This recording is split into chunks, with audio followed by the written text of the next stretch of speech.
So I'm here today with Martin Horton of Rivington Accountants. Martin, welcome and great to meet you. Yes, thank you. And you too. So tell us a bit about Rivington then.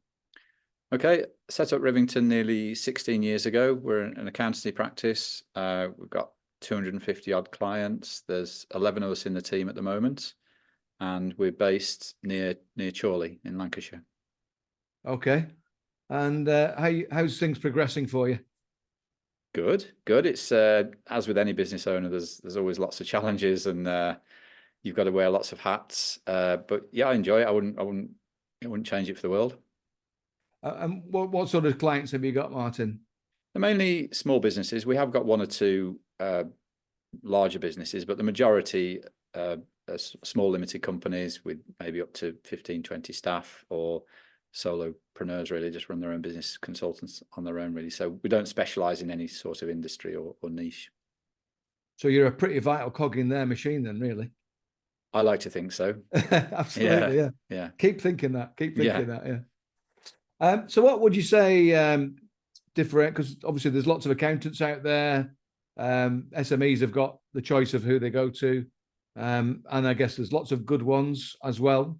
What would you say differentiates your business, Rivington Accountants, to others? I think it's largely because my background is in industry. I've never actually worked for an accountancy practice before. So I qualified and trained in industry. So working for retailers, wholesalers, manufacturers, distribution companies. So I've worked for a broad range of businesses before I actually started the accountancy practice. So whereas most people who run accountancy practice have sort of grown up and qualified in them and only seen that side of things, I've sort of been on the business side most of my career, really, before starting Rivington Accounts. And how would you say that helps then, Martin? I think it helps me appreciate the challenges they have. I think obviously all people go to accountants to make sure they get their accounts and tax filed, all the various taxes, etc., and keep them out of trouble. But I think the most value we can add really is getting under the bonnet more and helping them understand the numbers, do some budgeting, do some reporting, and plan ahead. And I think that's really where it sets us aside, really, because that's my focus and that's where my energy is, really. Yeah, brilliant. And you've obviously had a good 16 years and you built the business up. What does the future look like? Well, the future looks like we're going into employee ownership. Next week we're going into employee ownership, which means that the business gets sold to a trust effectively, but all the owners, all the employees become owners of the business and have that responsibility to run the business with me. And that's a really big decision to make. What was it that was behind that for you and for the team? Yes, well, obviously, like every business owner, we know at some point we have to leave our business, hopefully sell our business, unless our children are going to come along and take it on. But my daughters don't want to do that. It's an ethical way to sell your business. It empowers the team, it rewards the team, and it just felt right for me. Although it's a longer process than selling to a third party, I'm not ready to finish yet anyway. So I'm happy to take time and let the team take over in due course. So exciting future. Can't wait. It will bring opportunities. Mm. What kind of opportunities do you think will come from that? I think it gives the team, certainly the leadership team who I've appointed, a real chance to flourish and grow. And they've got a load of experience, lots of good ideas, and it'll just give them the chance to take the business to the next level, really. And because I haven't got a monopoly on all the good ideas, and it's a far more collaborative approach, and it should really set the business apart. And looking forward, lots of opportunities, lots of exciting stuff going on there. And not just thinking about the employee-owned trust here, but what would you say are the challenges as you look forward? The challenge is to the business or to me personally? Or? Yeah, well, or both, yeah. Right, okay.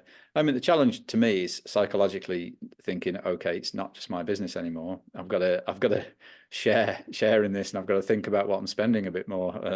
So there's that side of things, because obviously when it's your own business, you've got free reign to do what you want with it. Obviously, you're always doing something that you think will make the business better and make you a good employer, but it's, you know, I have to stop and think sometimes before I start blowing any money on training courses, etc. But I think the challenges are, as with any business really, it's just making sure you're looking after your clients. You've got the pipeline, you've got happy customers, you've got a good team, you've got good systems and processes in place. And if you can nail all that, then you should be okay. Yeah, absolutely. So along the way, Martin, what have been your key learnings? Give us the benefit of your wisdom. Yeah, the key learnings are that it's running a business is the most rewarding and the most challenging thing you ever have to do. You've got to, whereas normally in your career you play to your strengths and you do, you know, I've always been good at numbers and comfortable with accountancy, etc., but I've never been comfortable with sales or marketing or managing people. And you just have to get as good as possible at the things you're not good at, or bring other people in to cover those areas.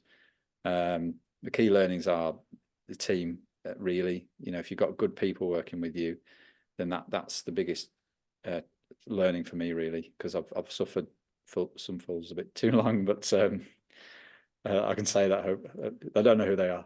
And yeah, I think if you get the right team in place, then the other stuff should follow then, and the right support network as well.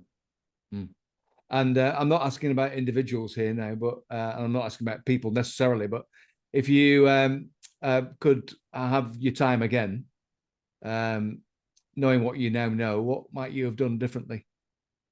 I think I would have had a clearer vision at the outset. It took me I never even considered what I was going to do with the business. I just wanted to work from home and just sort of jumped into it. I think I'd have spent longer looking at what I wanted from the business and where I wanted it to go. And then it's easier to plan then and make decisions. So I sort of bumbled through the first few years, and it took me a long time to actually get some clarity into what I wanted from it. Great advice. Thank you, Martin. That's brilliant. Right, thank you.